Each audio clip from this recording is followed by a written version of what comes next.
ঢাকার পল্লবী এলাকায় ধর্ষণের পর হত্যার শিকার ৮ বছরের শিশু রামিসার দাফন সম্পন্ন হয়েছে।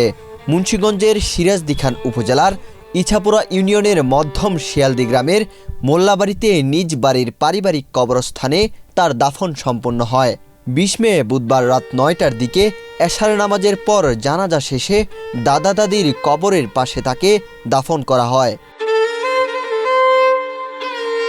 নিহত রামিসা উপজেলার ইছাপুরা ইউনিয়নের মধ্যম শিয়ালদি গ্রামের বাসিন্দা হান্নান মোল্লার মেয়ে। তার মৃত্যুতে পরিবার ও স্বজনদের মধ্যে গভীর শোকের ছায়া নেমে এসেছে। পরিবার সূত্রে জানা যায়, পারিবারিক কবরস্থানে দাদা দাদির কবরের পাশেই রামিসাকে সমাহিত করা হয়েছে। দাফনের সময় স্বজন, প্রতিবেশী ও স্থানীয়রা উপস্থিত ছিলেন।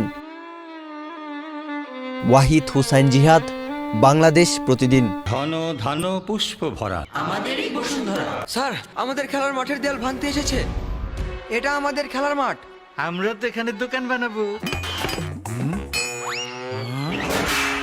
কেমন দেয়াল! দেশের ১ নম্বর সিমেন্ট বসুন্ধরা সিমেন্টই তৈরি। দেশের ১ নম্বর সিমেন্ট বসুন্ধরা সিমেন্ট, প্রজন্মের বন্ধন।